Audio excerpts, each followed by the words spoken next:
ವೇದಾಂತ್, ನಿಂಗೇನೂ ಆಗಿಲ್ಲ ಅಲ್ವಾ? ಆರಾಮಾಗಿ ಇದೆಯಾ ತಾನೆ? ನನಗೇನಾಗಿದೆ? Totally fine. ಬಟ್ ನಡಿ ರಾಸ್ಕಲ್ ನಾನು ಸುಮ್ಮನೆ ಬಿಡೋದಿಲ್ಲ. ನೋಡಿದ್ರೆ ನನ್ನ ಮೈಯೆಲ್ಲ ಉರಿಯುತ್ತೆ, ಬಿ ಪಿ ರೈಸ್ ಆಗುತ್ತೆ. ಅವನ ತಾಳ್ಮೆನ ಬಹಳ ಪರೀಕ್ಷೆ ಮಾಡ್ತಿದ್ದಾನೆ. ಅವನು ಬರೀ ಬಾಯಿ ಮಾತಿಗೆ ಬುದ್ಧಿ ಕಲಿಯೋದಿಲ್ಲ. ಅವ್ರು ನಾನು ಏನು ಅಂತ ತೋರಿಸ್ತೀನಿ. ವೇದಾಂತ್, ನೀನ್ ಯಾಕೆ ಇಷ್ಟೊಂದು ಕೋಪ ಮಾಡ್ಕೋತಿದ್ಯಾ? ಸ್ವಲ್ಪ ಸಮಾಧಾನ ಮಾಡ್ಕೋ. ಬರ್ತಾ ಬರ್ತಾ ಆಫೀಸಲ್ಲಿ ಡಿಸಿಪ್ಲಿನ್ ಕಡಿಮೆ ಆಗ್ತಿದೆ. ಯಾವ ವಸ್ತುನ ಇರೋ ಜಾಗದಲ್ಲಿ ಇರೋದೇ ಇಲ್ಲ.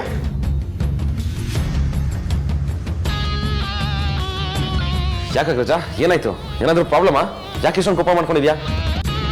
ನನಗೆ ಅವನ ಬಗ್ಗೆ ಎಲ್ಲ ಡೀಟೇಲ್ಸು ಬೇಕು. ಅವ್ನು ಜೈಲಲ್ಲಿ ಏನ್ ಮಾಡ್ತಿದ್ದ, ಯಾರ ಜೊತೆ ಇದ್ದ, ಯಾರ್ಯಾರನ್ನ ಮೀಟ್ ಮಾಡೋದಕ್ಕೆ ಬರ್ತಿದ್ರು, ಯಾರನ್ನ ಬೇಲ್ಕೊಟ್ಟು ಹೊರಗಡೆ ಕರ್ಕೊಂಡ್ರು, ಎವ್ರಿಥಿಂಗ್.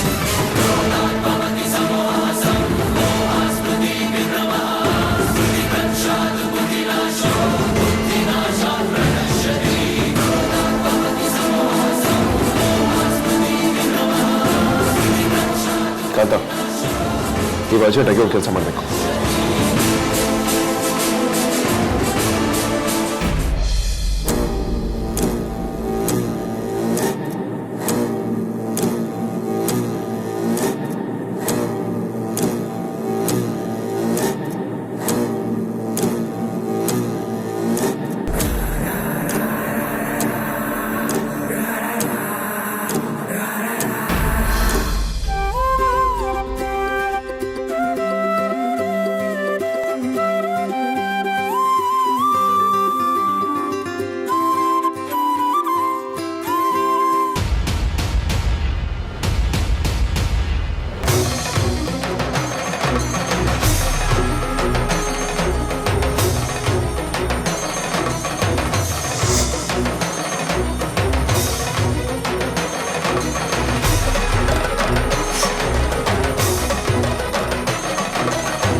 ಅತ್ತೆ, ಅತ್ತೆ, ಅತ್ತೆ, ಬೇಗ ಬನ್ನಿ ಇಲ್ಲಿ. ಏನಾಯ್ತಮ್ಮ? ಯಾಕೆ ಆ ಥರ ಕೂಕೊಂಡೆ? ನಿನ್ಗೇನು ಆಗಿಲ್ಲ ತಾನೆ? ಅತ್ತೆ, ದೀಪ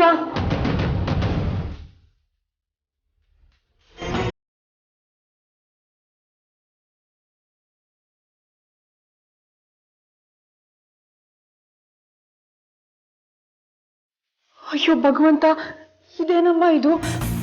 ದೀಪದಣ್ಣೆ ಈ ಥರ ಕೆಂಪಗಾಗಿದೆ. ನಾನು ಈ ಥರ ಯಾವತ್ತೂ ನೋಡಿರ್ಲಿಲ್ಲ. ಇದೇನು ಅಪಚಾರನೋ? ಅದಕ್ಕೆ ಹೀಗೆಲ್ಲ ಆಗ್ತಾ ಇದೆ. ಈ ಮನೆಗೆ ಅದೇನು ಆಪತ್ ಕಾದಿದೆಯೋ, ಒಂದಾದ್ಮೇಲೆ ಒಂದು ತೊಂದರೆಗಳು ಆಗ್ತಾನೆ ಇದೆ. ದೇವ್ರೆ, ಈ ಮನೆನ ನೀನೇ ಕಾಪಾಡಬೇಕಪ್ಪ. ಅಮ್ಮ ವಿಕ್ಕಿ, ಅಣ್ಣಂಗೆ ಏನಾಯ್ತು? ಅವನೇ ಕೋಪ ಮಾಡ್ಕೊಂಡಿದ್ದಾನೆ. ಸಮಸ್ಯೆ ಏನೂ ಆಗಿಲ್ಲ ತಾನೆ? ಏನ್ರುವ, ನಿಂಗೂ ಅಗರ್ಜನ್ ಕೈಯಿಂದ ಡೋಸ್ ಸಿಗ್ತಾ? ನನ್ನ ಬಗ್ಗೆ ಗೊತ್ತಿದ್ರು ಮತ್ತೆ ಕೇಳ್ತೀಯಲ್ಲ. ಅಣ್ಣನ ಮುಂದೆ ನಿಂತ್ಕೊಂಡು ಮಾತಾಡೋದೇ ನನ್ಗೆಲ್ಲಿದೆ. ಅವನಿಗೆ ಕೋಪ ಬಂದಿದೆ ಅಂತ ಗೊತ್ತಾದ್ರೆ ಒಂದ್ ಮೈಲಿ ದೂರ ಇರ್ತೀನಿ. ಅವನ ಇವಾಗಿಂದ ನೋಡ್ತಾ ಇದ್ದೀನಾ? ಅವನ ಬಗ್ಗೆ ನಿಮ್ಗೂ ಗೊತ್ತಿರೋದೇ ಅಲ್ವಾ? ಇದೆಲ್ಲ ಆಗ್ತಿರೋದು ಆ ಕಿಶಾನಿಂದ. ನಿನ್ನೆ ಅವ್ನು ನಮ್ಮ ಮನೆಗೆ ಬಂದಿದ್ದ. ಅಮ್ಮನ ಮುಂದೆ ಹೆಂಗೆಲ್ಲ ಶೋ ಕೊಟ್ಟ ಗೊತ್ತಾ? ಅಮ್ಮ ಅಂತೂ ಇದನ್ನೆಲ್ಲ ನಂಬಿಟ್ಟಿದ್ದಾಳೆ. ಅವ್ನು ಯಾರು, ಅವ್ನ ಬ್ಯಾಕ್ಗ್ರೌಂಡ್ ಏನು ಅಂತ ಅವಳಿಗೊಂಚೂರು ಗೊತ್ತಿಲ್ಲ. ಅವನಂತೂ ಯಾರು ಇಲ್ದಿರೋ ಟೈಮ್ ನೋಡಿಕೊಂಡು ನಮ್ಮ ಮನೆಗೆ ಕರೆಕ್ಟಾಗಿ ಬರ್ತಾನೆ.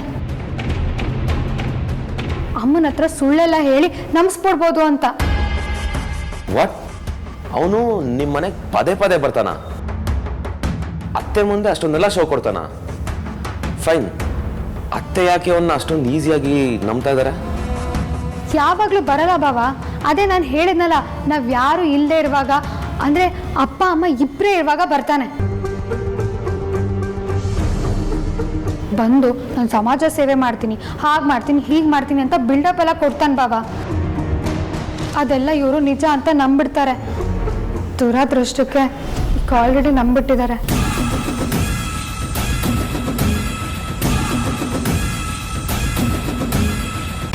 ಬೇಕಾದ್ರೆ ದೊಡ್ಡ ಗಂಡಾಂತರ ಆಗುತ್ತೆ ಅಂತೀರಾ? ಇದೆಲ್ಲ ಅದ್ರ ಮುನ್ಸೂಚನೆನಾ? ಆರ್ತಿ, ನೀನೇನು ಹೆದರ್ಕೋಬೇಡಮ್ಮ, ಆ ಥರದ್ದು ಏನೂ ಆಗಲ್ಲ. ಇದಕ್ಕೆಲ್ಲ ಒಂದು ಪರಿಹಾರ ಅನ್ನೋದು ಇದ್ದೇ ಇರುತ್ತೆ. ಆದಷ್ಟು ಬೇಗ ನಾನು ನಮ್ಮ ಶಾಸ್ತ್ರಿಗಳ ಹತ್ರ ಮಾತಾಡ್ತೀನಿ. ಅವ್ರು ಏನಾದರೂ ಪರಿಹಾರ ಹೇಳ್ತಾರೆ, ಅದನ್ನು ನಾವು ಮಾಡೋಣ.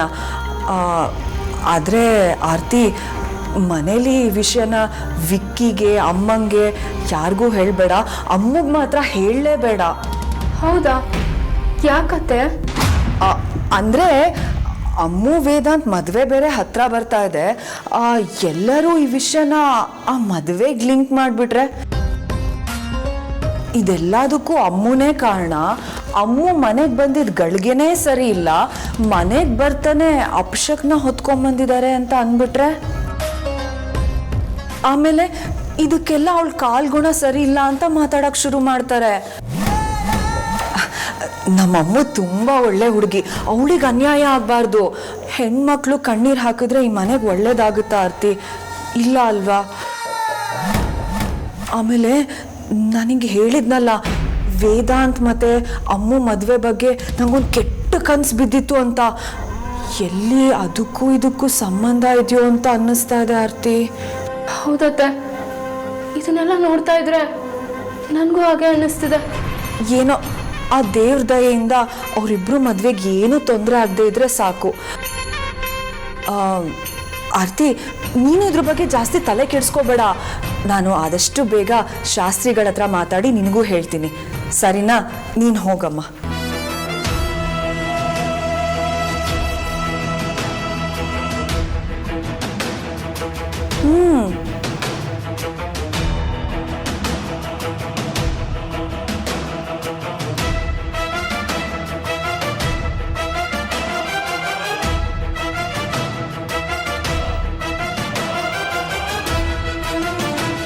ಆರ್ತಿ, ನೀನು ನಾನು ಬೀಸಿರೋ ಬಲೆಯಲ್ಲಿ ನಿಧಾನಕ್ಕೆ ಸಿಕ್ಕಾಕೋತಾ ಇದೆಯಾ?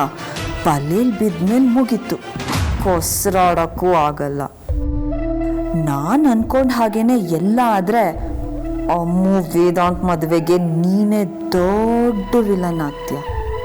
ಸೋ ಸ್ವೀಟ್ ಅಲ್ವಾ?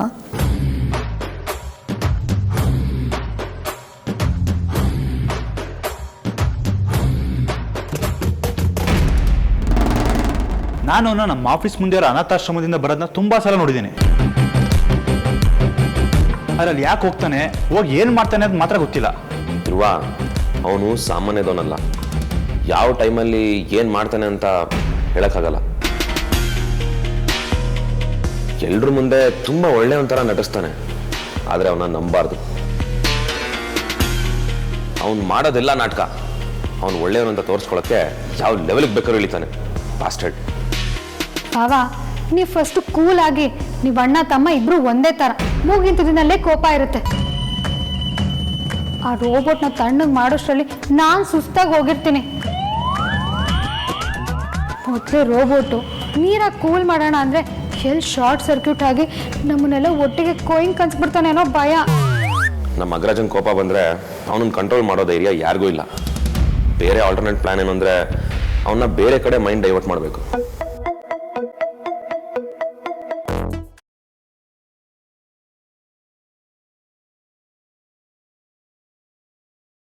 ನನ್ನ ಹತ್ರ ಒಂದು ಐಡಿಯಾ ಇದೆ.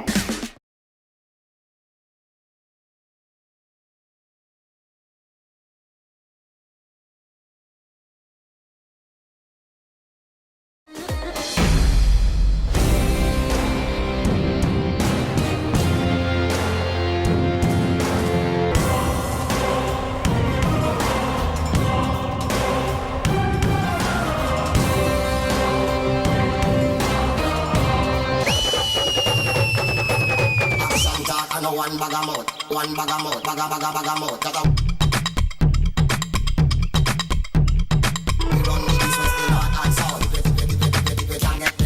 ಏ ಮಾಮ, ಎಷ್ಟು ಕಟ್ಮಸ್ತಾಗಿ ಚೆನ್ನಾಗಿದೆಯೋ, ಒಳ್ಳೆ ಮನ್ಮತ ಥರ ಇದೆಯಾ?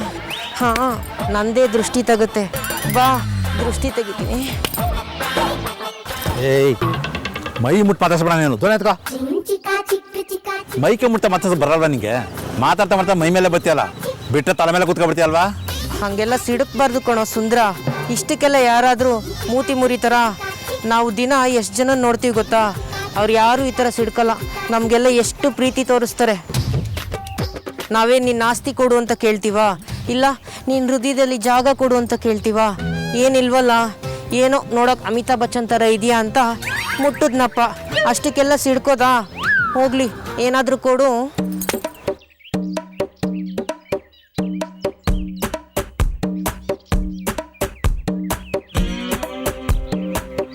ಥೂ, ದೊಡ್ಡ ಕಂಜೂಸ್ಕೊಣು ನೀನು. ದುಡ್ಡನ್ನ ಜೋಬಲ್ಲಿಟ್ರೆ ಅದೇನು ಮರಿ ಹಾಕುತ್ತಾ? ಬಚ್ಚಿಟ್ಟಿದ್ದು ನಿಂಗೆ ಸಿಗಲ್ಲ. ಎಲ್ಲೆಲ್ಲ ಹೋಗಿ ಯಾರ್ಯಾರಿಗೋ ಖರ್ಚು ಮಾಡ್ತೀರಾ? ನನಗೆ ಕೊಟ್ಬಿಟ್ರೆ ನಿನ್ನ ಆಸ್ತಿ ಕರ್ಗೋಗ್ಬಿಡುತ್ತಾ? ಒಳ್ಳೆ ಮನಸ್ಸಿಂದ ಕೊಡು, ಒಳ್ಳೇದಾಗುತ್ತೆ.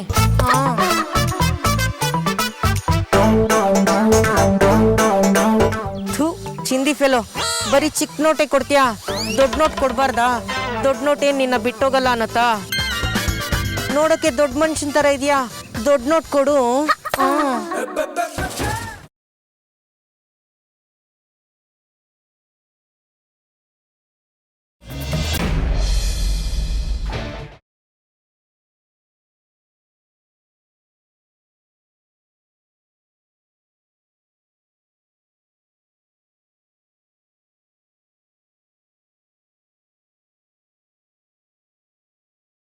ಅಮೂಲ್ಯ, ಐಮ್ ರಿಯಲಿ ಸಾರಿ.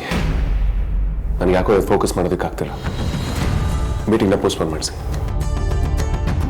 ಸರಿ ವೇದಾಂತ್, ನಿನಗಿಷ್ಟ ಇಲ್ಲ ಅಂದರೆ ಬೇಡ ಬಿಡು. ನಾನು ಕಾಂತಂಗೆ ಫೋನ್ ಮಾಡಿ ನಾಳೆ ಅರೇಂಜ್ ಮಾಡೋದಕ್ಕೆ ಹೇಳ್ತೀನಿ.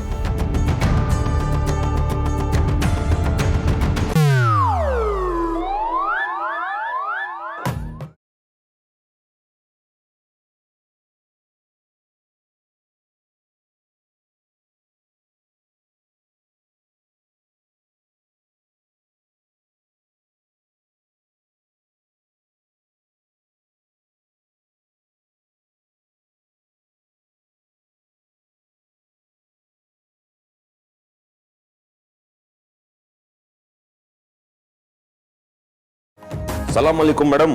ನಮ್ದಕ್ಕೆ ಹೆಸರು ಖಲೀಲ್ ಅಂತ. ನಮ್ದು ಬಿಸ್ನೆಸ್ ಬಂದು ಸೆಕೆಂಡ್ ಹ್ಯಾಂಡ್ ಬೈಕ್ನ ಡೀಲ್ ಮಾಡೋದು. ನಿಮ್ದಕ್ಕೆ ಬಾಸ್ ಹತ್ರ ಒಂದೊಳ್ಳೆ ಬೈಕ್ ಐತೆ ಅಂತ ಗೊತ್ತಾಯ್ತು. ನೋಡಿ, ನಿಮ್ಮ ಬಾಸ್ ಏನಾದರೂ ನಮಗೆ ಬೈಕ್ ಕೊಟ್ರೆ ಒಳ್ಳೆ ಡೀಲ್ಗೆ ವ್ಯಾಪಾರ ಮಾಡಿ ಮುಗಿಸ್ಬಿಡೋಣ.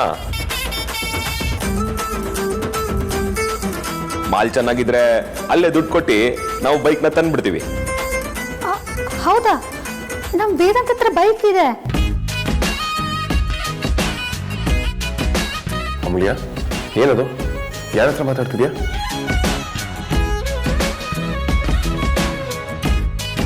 ನಿಮ್ದಕ್ಕೆ ರೇಟ್ಗೆ ಹೇಳ್ಬಿಟ್ರೆ ನಮ್ದಕ್ಕೆ ಬಂದು ಗಾಡಿನ ಚೆಕ್ ಮಾಡ್ಬಿಡ್ತಾರೆ. ಮಾಲ್ ಏನಾದ್ರು ಥೋड़ा ಚೆನ್ನಾಗಿದ್ರೆ ಅಲ್ಲೇ ಡೀಲ್ ಮಾಡಿ ಮುಲಾಜಿಲ್ದೆ ಮುಗಿಸ್ಬಿಡೋಣ. 10 ರೂಪಾಯಿ ಹಿಂದೆ ಮುಂದಕ್ಕೆ ಆಗಿದ್ರು ಡೀಲ್ನ ಒಳ್ಳೆ ಡೀಲ್ಗೆ ಮಾಡ್ಕೊಡ್ತಾರೆ. ನೀವು ಬನ್ನಿ ಬಾಯ್, ಆದರೆ ನಮ್ಮದು 10 ರೂಪಾಯಿ ವ್ಯಾಪಾರ ಅಲ್ಲ, ಗೊತ್ತಾಯ್ತಲ್ಲ? ಅಯ್ಯೋ, ನಮ್ದಕ್ಕೆ ಗೊತ್ತಾಯ್ತು, ನೀವು ಬಿಡಿ ಮೇಡಮ್. ಅಮೂಲ್ಯ, ಯಾರದು? ಬೈಕ್ ಬಗ್ಗೆ ಯಾಕೆ ಹೇಳ್ತಿದಾರೆ? ಅದು ನಿನ್ನ ಹತ್ರ ಒಂದು ಹಳೆ ಬೈಕ್ ಇತ್ತಲ್ಲ ವೇದಾಂತ್, ಆದರೆ ನೀನು ಹೆಂಗಿದ್ರು ಯೂಸ್ ಮಾಡ್ತಾ ಇಲ್ಲ, ಸುಮ್ಮನೆ ಧೂಳು ಹಿಡ್ದು ನಿಂತಿದೆ. ನೀನಿದ್ರು ಓಡಿಸಲ್ವಲ್ಲ, ಅದಕ್ಕೆ ಮಾಡೋಣ ಅಂತ ಇವ್ರಿಗೆ ಕಾಲ್ ಮಾಡಿದ್ದೆ. ಅವ್ರು ಅದಕ್ಕೆ ನೋಡಕ್ಕೆ ಬರ್ತಾರಂತೆ, ಬರ್ಬೋದಂತ ಕೇಳಕ್ಕೆ ಫೋನ್ ಮಾಡಿದ್ದಾರೆ.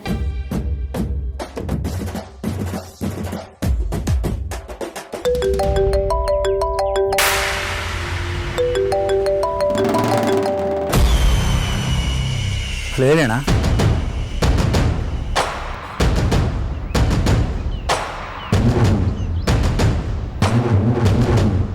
ಆಯ್ತಣ್ಣ, ಮಾಡೋಣ, ಏನಿದ್ರು ಮಾಡೋಣ.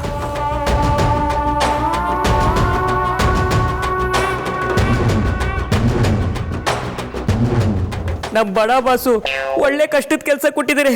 ಈಗ ನಾನು ಇವನ್ ಕೈಯಲ್ಲಿ ಏನಾದರೂ ಸಿಕ್ಕಾಕೊಂಡ್ರೆ ನನ್ನ ಕತೆ ಅಷ್ಟೇ. ಲೈಫ್ ಲಾಂಗು ಇದೇ ಗೆಟಪ್ಪಲ್ಲಿ ಇರಬೇಕಾಗುತ್ತೆ. ಇವನು ಇದನ್ನೇ ನಾನು ಪರ್ಮನೆಂಟ್ ಜಾಬ್ ಮಾಡಿ ಸಿಗ್ನಲಲ್ಲಿ ಬಿಟ್ಬಿಡ್ತಾನೆ. ದೇವ್ರೆ, ನೀನೇ ನನ್ನ ಕಾಪಾಡಬೇಕು. ಸರಿ ಅಣ್ಣ, ಬರ್ತೇನೆ.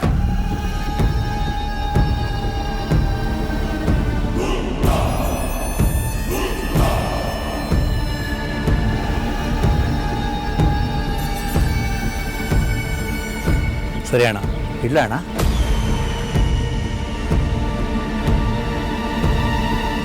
ಒಳ್ಳೆ ಕೆಲಸಕ್ಕೆ ಹೋಗ್ಬೇಕಾದ್ರೆ ಇಂಥವರ ಆಶೀರ್ವಾದ ಇದ್ದರೆ ಒಳ್ಳೆಯದಾಗತ್ತಂತೆ. ನಮ್ಮ ಕೆಲಸ ಖಂಡಿತ ಸಕ್ಸಸ್ ಆಗುತ್ತೆ.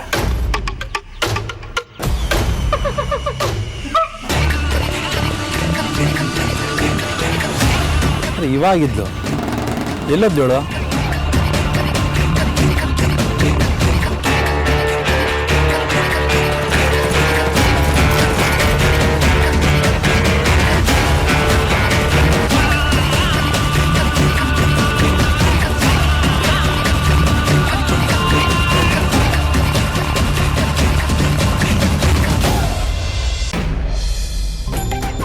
ನೋ ಅಮೂಲ್ಯ, ನನ್ಗೆ ಆ ಬೈಕ್ ಬೇಕು.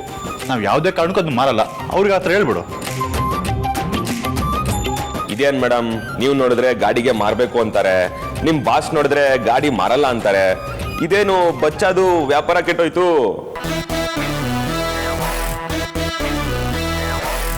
ಮೇಡಮ್, ನಿಮ್ದಕ್ಕೆ ಬಾಸ್ಗೆ ಗಾಡಿ ಕೊಡಕ್ಕೆ ಇಷ್ಟ ಆಯ್ತಾ ಕೇಳಿ. ನಮ್ದಕ್ಕೆ ಬಿಸ್ನೆಸ್ ಬೆಂಗಳೂರಲ್ಲಿ ಟಾಪಲ್ಲಿ ಐತೆ. ಇದಲ್ಲ ಅಂದ್ರೆ ಇನ್ನೊಂದು ಗಾಡಿಗೆ ನಾವು ಡೀಲ್ ಮಾಡ್ತೀವಿ. ದಿನ ಈ ತರ 1000 ಗಿರಾಕಿಗಳು ಬರ್ತಾನೆ ಇರ್ತದೆ. ಇಲ್ಲ ಬಾಯ್, ನಮ್ಮ ಬಾಸು ಬೈಕ್ ಕೊಡ್ತಾರೆ. ಅವರು ಹೀಗಿದ್ರು ಬೈಕ್ ಓಡ್ಸಂಗಿಲ್ವಲ್ಲ, ಏಜ್ ಕ್ರಾಸ್ ಆಯ್ತು. ಅವ್ರು ಇವಾಗ ಬೈಕ್ ಓಡಿಸಿದ್ರೆ ಜನ ಏನ್ ಅನ್ಕೊಳ್ಳಲ್ಲ ಹೇಳಿ. ಇವ್ರಿನ್ಮೇಲೆ ಬೈಕ್ ಎಲ್ಲ ಓಡಿಸಿದ್ರೆ ಚೆನ್ನಾಗಿರಲ್ಲ. ಇವ್ರೇನೇ ಇದ್ರು ಇಂಪೋರ್ಟೆಡ್ ಕಾರ್ಸಲ್ಲಿ ಮಾತ್ರ ಓಡಾಡೋದು. ಏನೇ ಆಗಲಿ ಕಾರಲ್ಲಿ ಓಡಾಡಿದ್ರೇನೆ ಅಲ್ವಾ ಸೇಫು. ಇವ್ರಿಗೆ ಬೈಕ್ ಓಡಿಸಿದ್ರೆ ಕಾಲು ನಡ್ಗುತ್ತೆ, ಕಣ್ಣು ಕೆಂಪಾಗುತ್ತೆ. ಛೇ, ಇವ್ರಿಗೆ ಬೈಕ್ ಓಡಿಸೋ ವಯಸ್ಸಲ್ಲ. ಅದಕ್ಕೆ ಬೈಕ್ ಸೇಲ್ ಮಾಡಿಬಿಡ್ತಾರೆ. ಏ ಬಜಾರಿ, ಬೇರೆಯವ್ರ ಮರ್ಯಾದೆ ತೆಗೆಯೋದು ಅಂದ್ರೆ ನಿನ್ಗೆ ಬಹಳ ಇಷ್ಟ ಅಲ್ವಾ? ನನ್ನ ಬೈಕಿಂಗ್ ಪ್ಯಾಷನ್ ಬಗ್ಗೆ ನಿನ್ಗೆ ಏನು ಗೊತ್ತು? ಬಿಸ್ನೆಸ್ ಟೇಕ್ ಓವರ್ ಮಾಡೋಕ್ಕೂ ಮೊದಲು ನಾನು ಎವ್ರಿ ವೀಕೆಂಡ್ ರೈಡ್ಸ್ ಹೋಗ್ತಿದ್ದೆ. We had our own club. ನಾವು ಬೈಕಲ್ಲಿ ಲೇ ಲಡಾಖ್ ತನಕ ಹೋಗಿದ್ದೀವಿ. ಗೊತ್ತಾ ನಿನಗೆ? ಬಂದ್ಬಿಟ್ಲು ಮಾತಾಡೋಕ್ಕೆ. ಹೌದು ಕಣಯ್ಯ, ನಿನ್ನ ಫ್ರೆಂಡ್ ಕರೆದ್ರೆ ಲಡಾಖ್ವರೆಗಾದ್ರೂ ಹೋಗ್ತೀಯಾ, ಲಂಡನ್ವರೆಗಾದ್ರೂ ಹೋಗ್ತೀಯಾ. ಆದರೆ ನನ್ನನ್ನು ಕೊನೆ ಪಕ್ಷ ಲಗ್ಗಿರೋವರೆಗಾದ್ರೂ ಕರ್ಕೊಂಡು ಹೋಗಿದ್ಯಾನಯ್ಯ.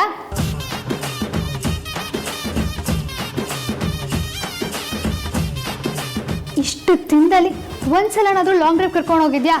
ಯಾವಾಗಲೂ ಕಾರಲ್ಲೇ ಕರ್ಕೊಂಡು ಬರ್ತೀಯ. ಅಂಕಲ್ ಪಕ್ಕದಲ್ಲಿ ಆಂಟಿ ಕೂತ್ಕೊಂಡಿರ್ತೀನಿ. ನೀನು ಯಾವಾಗಲೂ ಕಾರಲ್ಲೇ ಬರೋದು ನೋಡಿ ನಿಂಗೇನೋ ಬೈಕ್ ಓಡ್ಸಕ್ಕೆ ಬರಲ್ಲ ಅಂದ್ಕೊಂಡಿದ್ದೆ, ಕಾನ್ಫಿಡೆನ್ಸ್ ಇಲ್ಲ ಅಂದ್ಕೊಂಡಿದ್ದೆ. ಬೇಡ ಅಮ್ಮ, ಹೇಗಿದ್ರು ಸ್ವಲ್ಪ ದಿನ ಮದುವೆ ಆಗ್ತೀರಾ. ಇಂಥ ಟೈಮಲ್ಲಿ ರಿಸ್ಕ್ ಏನಕ್ಕೆ? ವಾಟ್ ನಾನ್ಸೆನ್ಸ್ ಧ್ರುವ. ಮದುವೆ ಹತ್ರ ಬರೋದಕ್ಕೂ ಬೈಕ್ ಓಡಿಸೋದಕ್ಕೂ ಏನು ಸಂಬಂಧ? ಬೇಜಾನ್ ಸಂಬಂಧ ಇದೆ. ಈಗೇನು ನಿನ್ನ ಬೈಕಲ್ಲಿ ಕೂಡ್ಸ್ಕೊಂಡು ಹೋಗ್ಬೇಕು ಅಷ್ಟೇ ತಾನೇ? ನಾಳೆನ ರೈಡ್ ಕರ್ಕೊಂಡು ಹೋಗ್ತೀನಿ, ತೋರಿಸ್ತೀನಿ ಈ ವೇದಾಂತ್ ಹೇಗೆ ಬೈಕ್ ಓಡಿಸ್ತಾನೆ ಅಂತ.